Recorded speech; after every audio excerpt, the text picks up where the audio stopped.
Sleeping Cerberus ASMR, and we are back today looking at another Nintendo Power magazine.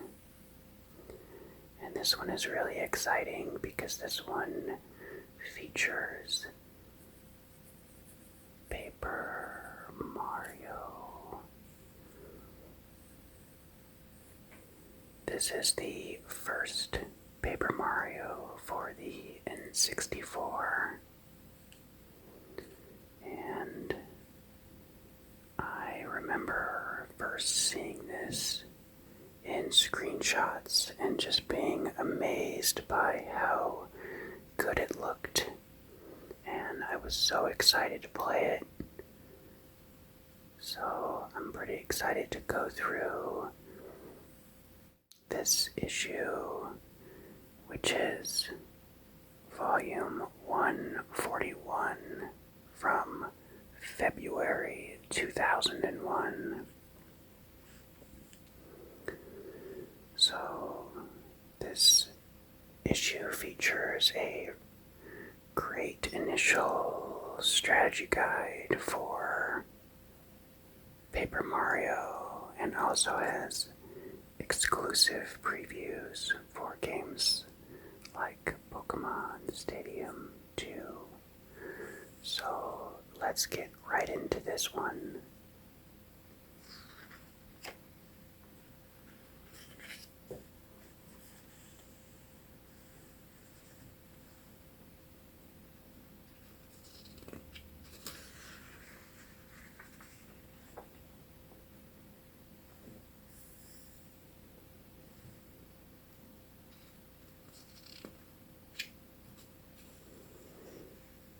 Those wonderful N64 clear plastic editions.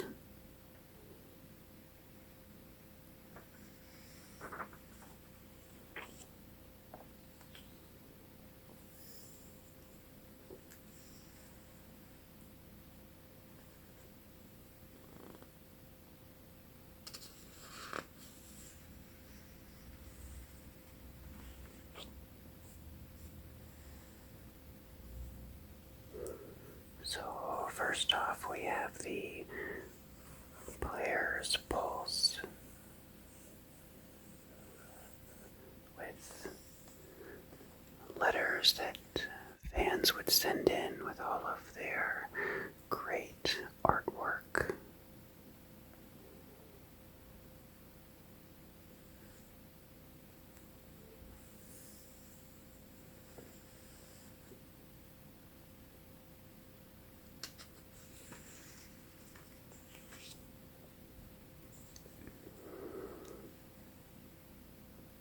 Look at that ghastly up here.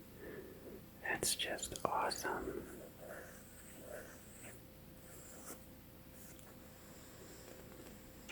And then we have the top Nintendo 64 rentals. And number 4 is Majora's Mask. That could be a tough one to get through in just a couple days.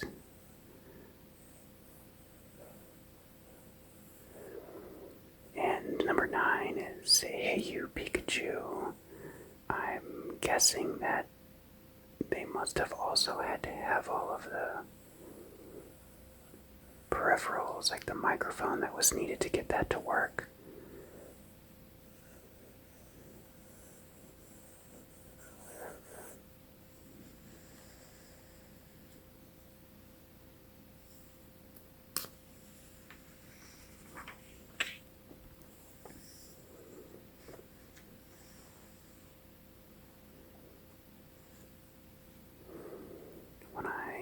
First saw this just now, I was thinking of Super Mario Sunshine, but that is still a little ways away.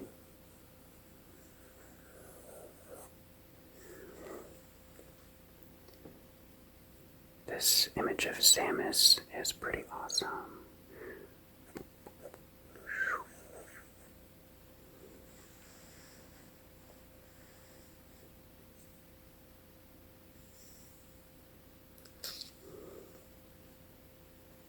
Does anybody remember these tech decks? When I was in school, I feel like everybody had those on their desk.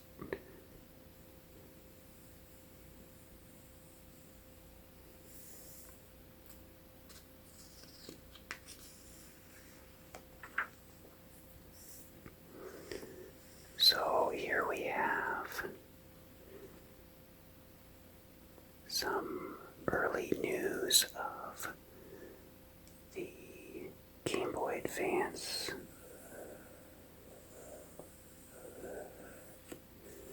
And some of the great games that would come to the system. And for me, it was actually Mario Kart Advance that really made me want to get a Game Boy Advance. The idea of having Mario Kart in your pocket seemed really cool to me.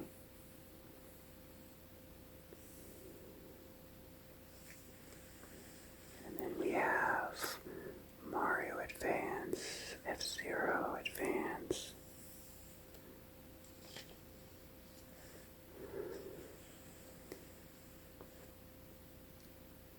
Such a great system, but the initial Game Boy Advance screen was so dark and difficult to look at.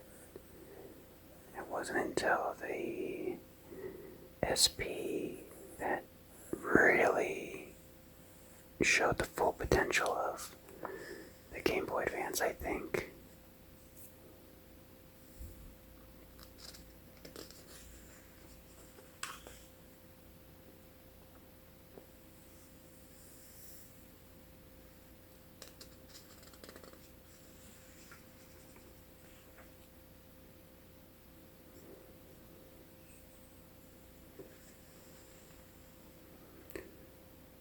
So here's a little blurb on Kirby's Tilt and Tumble, where it was a motion-controlled game where you had to tilt your Game Boy Color to move Kirby around. And there was definitely a fairly steep learning curve for this, if I remember correctly. I definitely want to talk about this more in a future edition where they will review the game. And then down below we have Eat or Be Eaten on N64. And so this is actually talking about Animal, Bancho, and it says that this is a game for the N64 where you begin the game as a pig whose only drives are to eat and become stronger. As you devour other animals, you'll gain strength and change shape into new animals. Your ultimate goal is to grow so strong that you'll become the king of the beasts. And it says it's unlikely that this game will be released in North America. And that is partially true. This didn't come to North America on the N64, but it was released as Cubivore on the GameCube. And that's a game I remember renting, and I kind of regret not ever getting it because that is a pretty rare game to find now on the GameCube. Definitely a pretty special part of a collection if you happen to have Cubivore on the GameCube.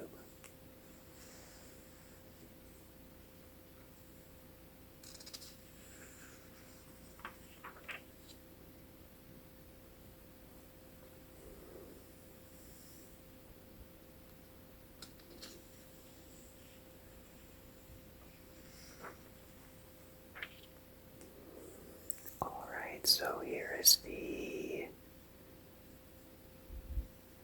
cover feature on Paper Mario, and this is a pretty great guide of the first chapters of the game. So if you're unfamiliar with the Paper Mario franchise, it is a turn-based strategy game, and one of the unique features in the first Paper Mario and the sequel, Thousand Year Door, is you had these companions that you would add to your team with different special abilities in battle and in the overworld for unlocking new areas of the game.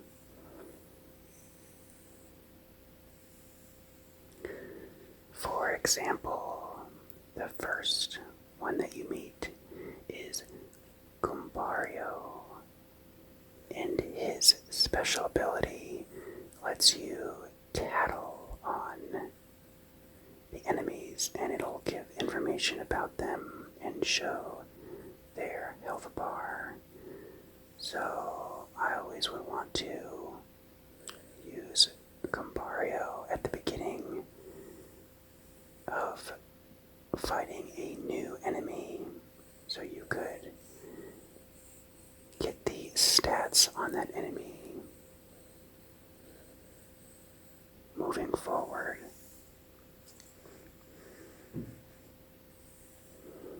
So you had Cooper, Bombette, Parakarry, Bo, Watt, Sushi, and Lucky Lester.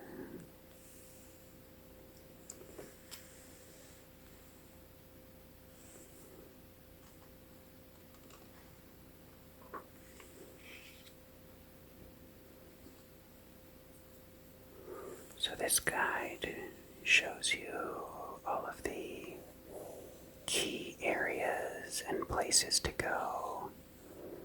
And one of the other really interesting things about Paper Mario is the use of badges. So each badge would have a special ability in battle that allows you to customize your layout and how you challenge enemies.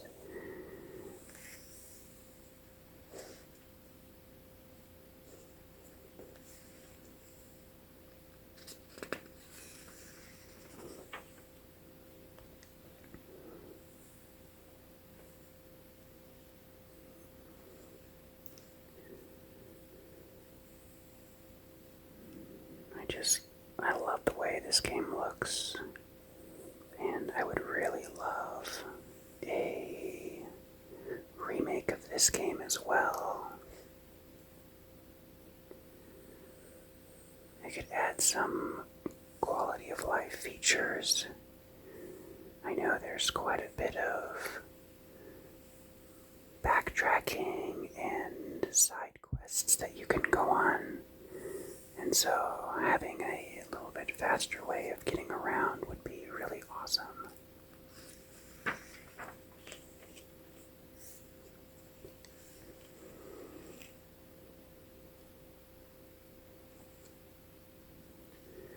And all of the areas that you go to are very distinct and interesting. And this section of the game in Dry Desert is basically this grid of areas, and I mean, you could just explore this area for a really long time, but certain spots will have important key items and a specific way to get through. So it says, when you have the Pulse Stone, you can use it in the desert to find dry ruins.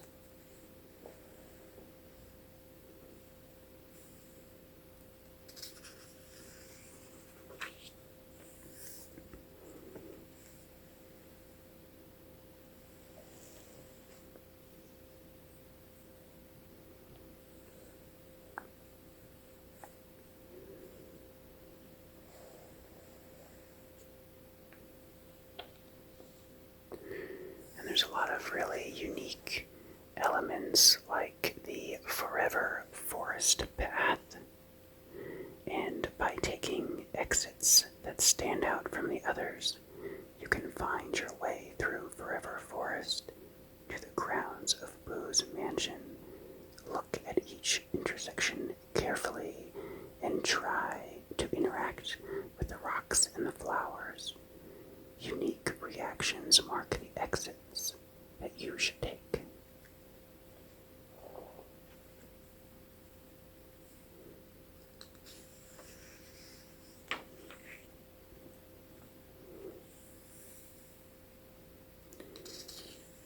And we have Shy Guy's toy box.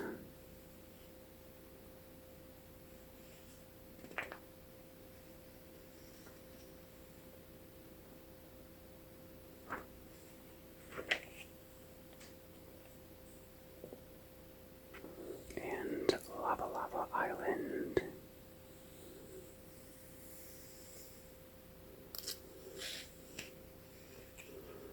So this guide ends with the fight with the lava piranha plant. So it says, with 5 star spirits saved, you still have 2 to go. So the next edition will go through the final 2 star spirits.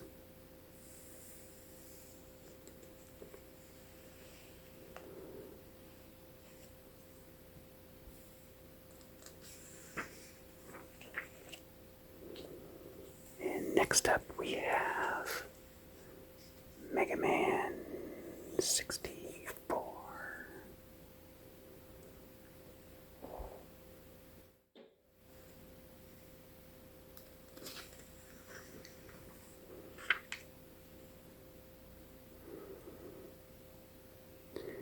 I never played this one, but these guys always make me think of Dead Rising.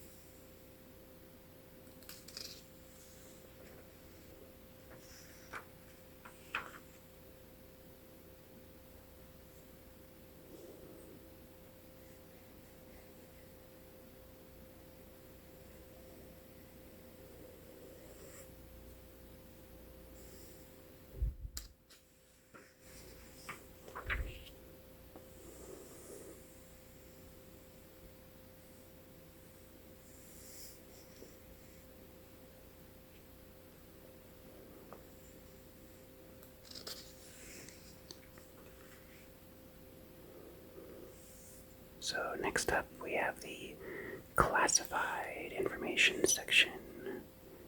Your secret headquarters for the coolest codes, tricks, cheats, and passwords. I know I've said this before, but I really miss the good old days of cheat codes. I just feel like they're not really around as much anymore.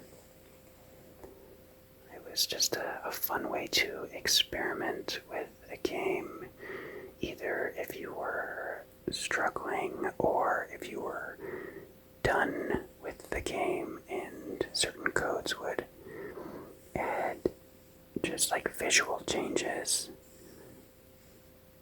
to make it interesting.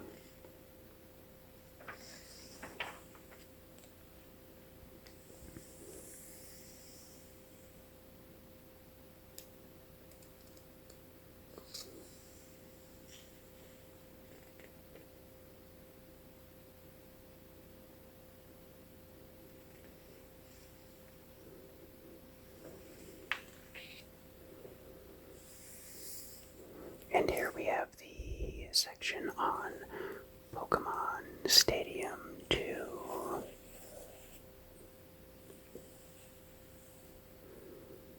which is another terrific game, especially if you transferred your Pokemon from Gold and Silver.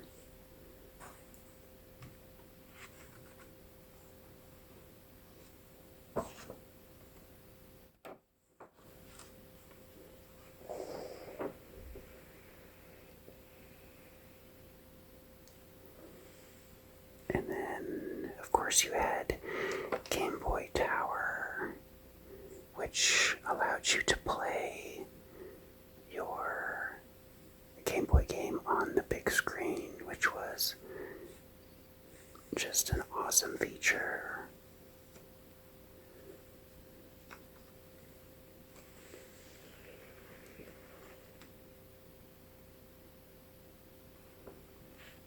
And also the return of mini games into Pokemon Stadium 2. Such a fun element of the Pokemon Stadium games.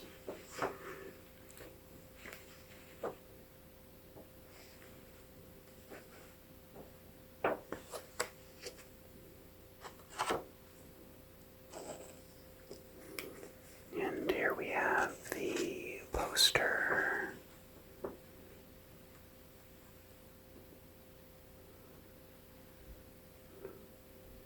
Which version of Pokemon Gold or Silver did you guys pick? I played Pokemon Silver because I thought Lugia looked cooler.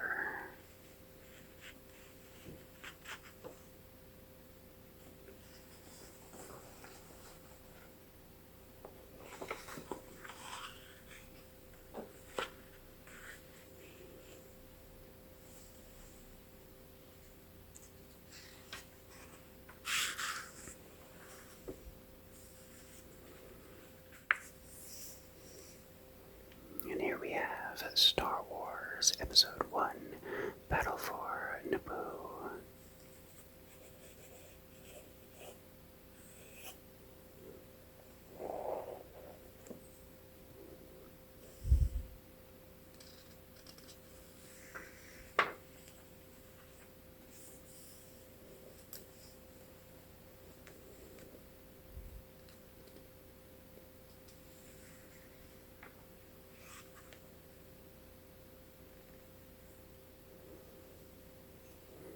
Some really cool ship designs right here.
A section talking about Player's Choice, where 5 winning N64 titles are now at the retail price of $39.95.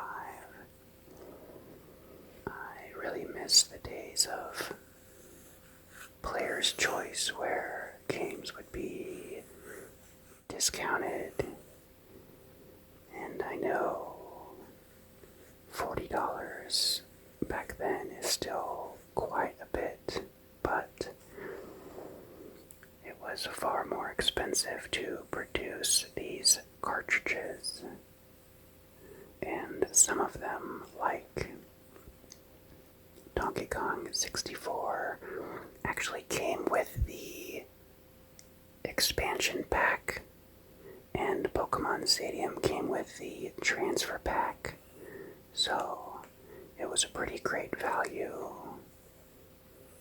that not only were you getting the game, but also an additional peripheral. And these are all great games.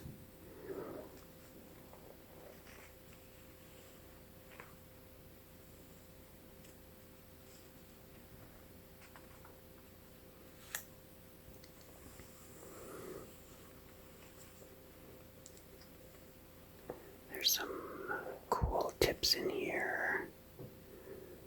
Surfing Pikachu. Transfer a team of Pokemon, including a Pikachu, to Pokémon Stadium, being sure not to register them. When you win the Round 2 Prime Cup Master Ball Challenge with the Pikachu in each battle, it will be able to learn Surf, which is a super cool thing.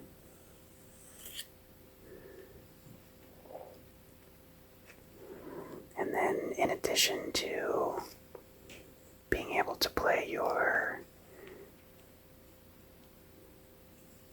Game Boy games in the GB Tower on your big screen, you can also double or quad speed the games. So it was a way for you to train Pokemon very quickly if you were going through the Elite Four over and over again.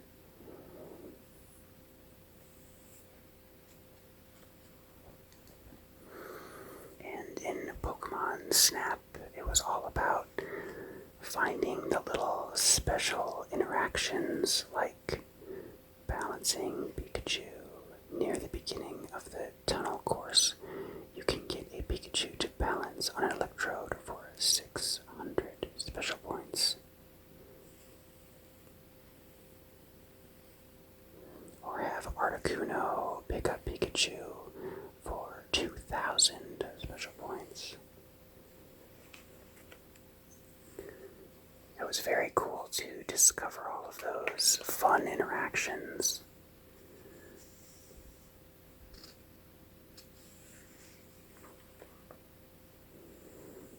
And then, of course, Smash Brothers. Such a great N64 game where you could see Mew pop out of one of the Pokeballs.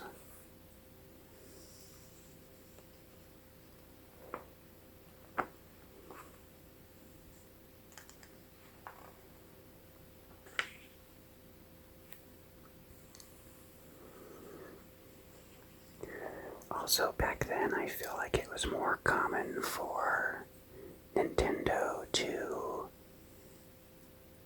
hide older Nintendo games inside as like an unlockable.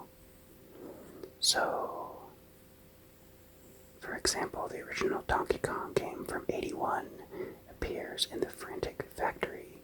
If you beat the game twice, you'll get a Nintendo coin and be able to play it from the mystery menu. That's awesome.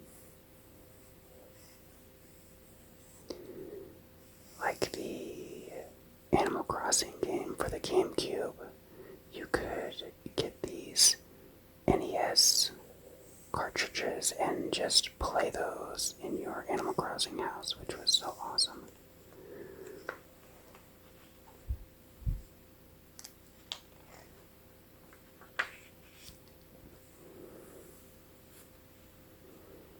Okay, here's a game I'm not familiar with. Magi Nation. Oh, this is pretty cool over here.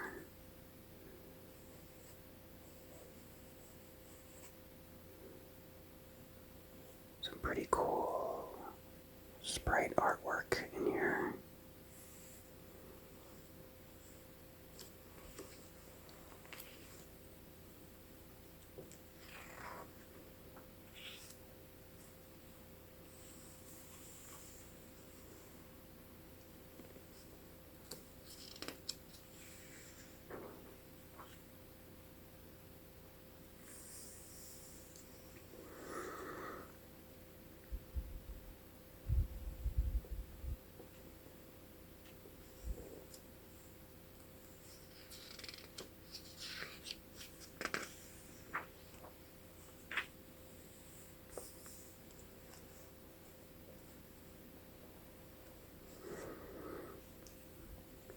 Is featuring some of the new Pokemon from Gold and Silver. As soon as I saw Tyranitar, I knew that I needed one on my team. Such a cool Pokemon.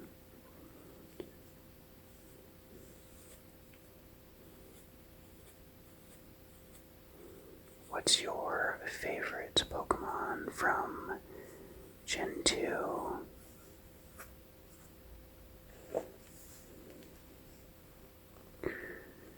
And I really loved when they were taking established Pokemon like Onix and Scyther and being able to evolve them by holding the metal coat and trading them to become Steelix and Scizor. That's just Steel Pokemon and Dark Pokemon. That was such a cool new thing, and it helped balance out the strength of Psychic Pokemon from Gen 1.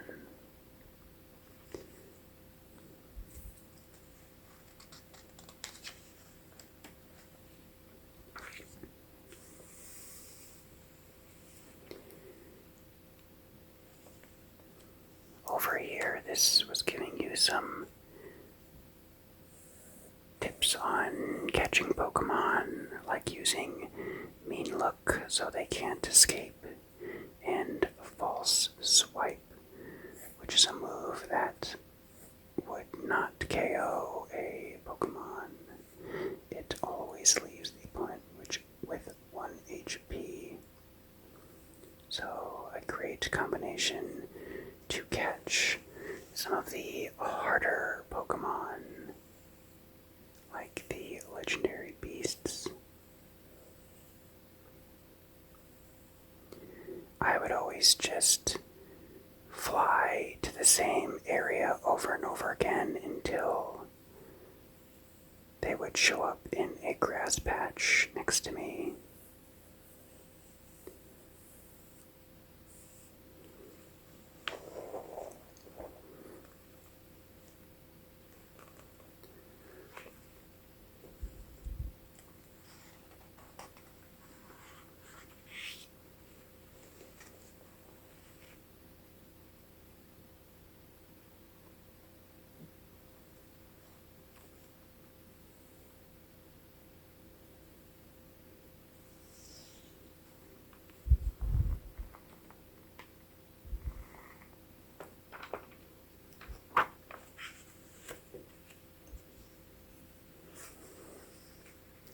Now we have a feature on Mario Tennis.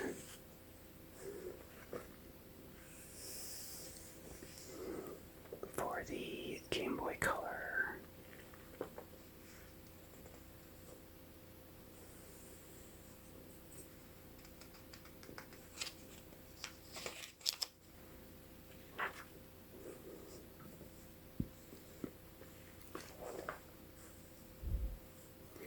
I'm still waiting on a Waluigi standalone game. Honestly, I would like Wario to get another one. I mean, he's had a few, the side-scrollers, and then Wario World on the GameCube. I feel like that was underappreciated. But Waluigi needs his time to shine, I think.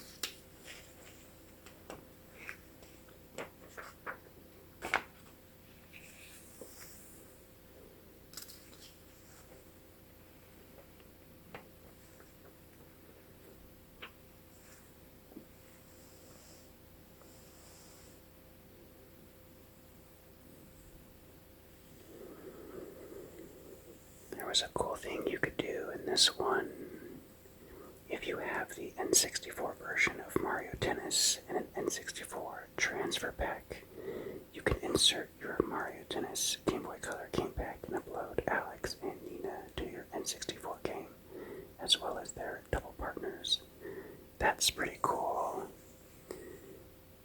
I don't know how many other games utilize the transfer pack. It's pretty cool that they had other games other than just Pokémon Stadium that utilized it.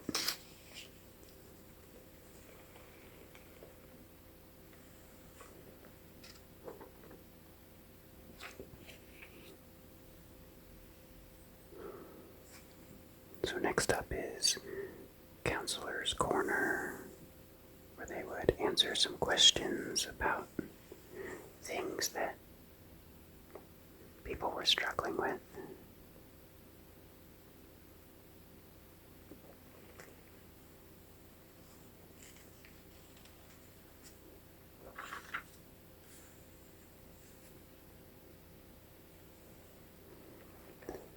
It's pretty cool that Donkey Kong Country is still featured in this 2001 magazine. That's pretty awesome.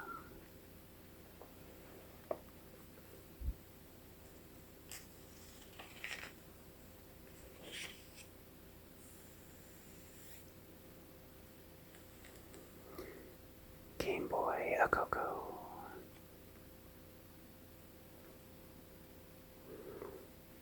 Return of the Ninja. They just recently released a new Ninja Gaiden game.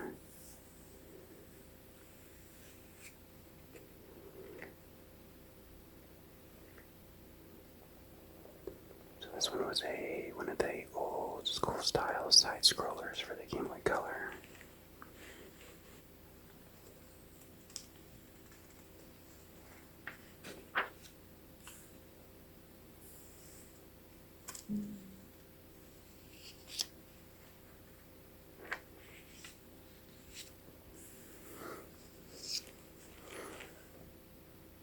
I feel like Animorphs was everywhere when I was a kid. I feel like those books were just floating around all over the place.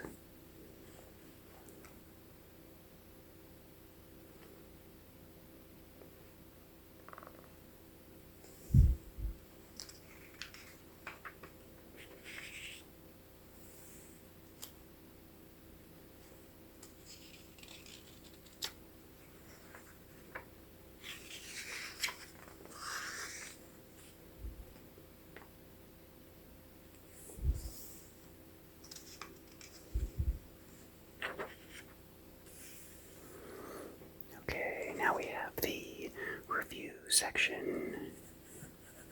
Now playing. And Paper Mario.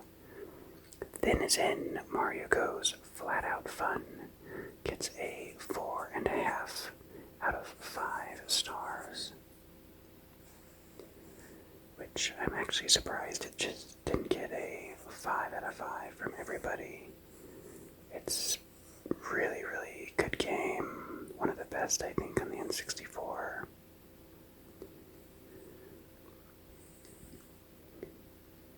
Jenny says, the only thing stopping me from giving this game 5 stars is that some parts, most notably the side quests, are very tedious.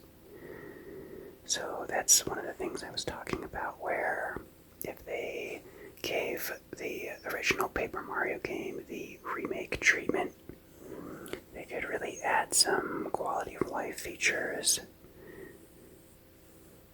and make it an even better game. I'm hoping the fact that they did Thousand Year Door remake doesn't preclude them from going back and doing this one. That would be so awesome.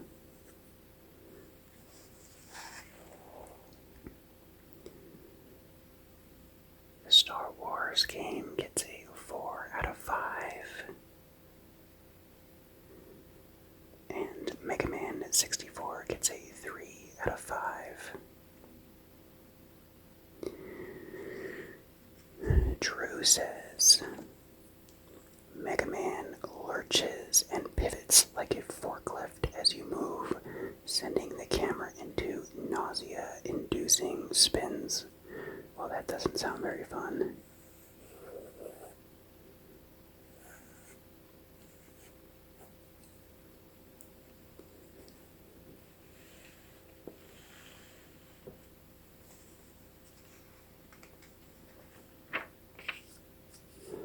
Wow, they gave Mario Tennis a clean 5 out of 5 from every staff member.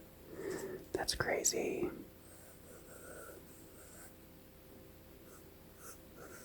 That makes it even more surprising that Paper Mario wasn't able to get 5 out of 5.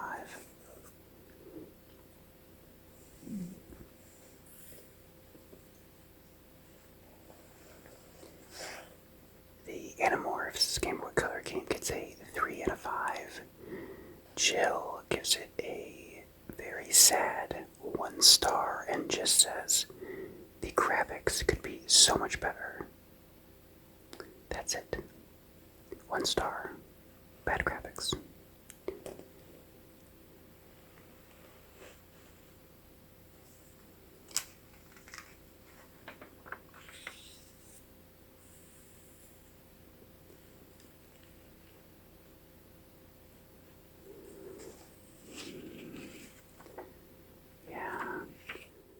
See Jill again. Another 1-star review from Jill, who does not even have a comment section. So, not a great game according to Jill. Return of the Ninja does get a 3 out of 5 average.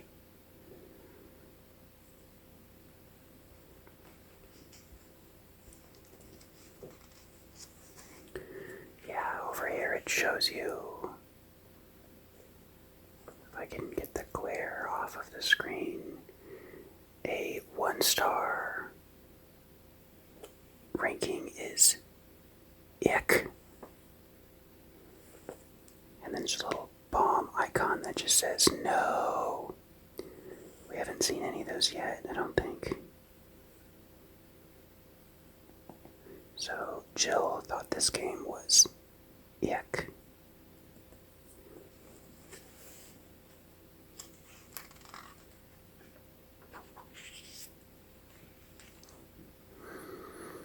So, coming in the next issue, we have a big Pokémon Stadium 2 feature. And as mentioned, we have the Paper Mario Part 2, as well as the Nintendo Power Awards 2000. So some really fun stuff to look forward to in the next edition of Nintendo Power.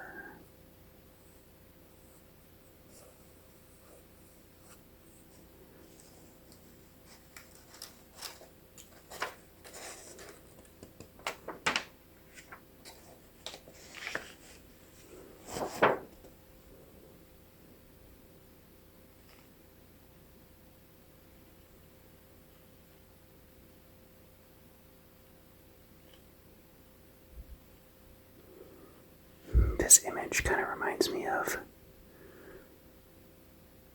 Blue Dragon for the 360. It's very interesting.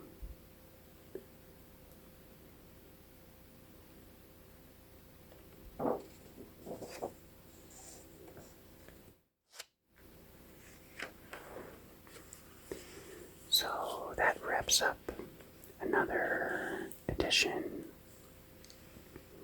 of Nintendo Power.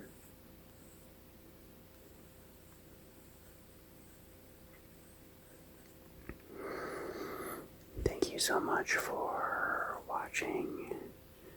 I hope you thought this was relaxing and a fun look back from February 2001. And all the cool games that were coming out. So, until the next one,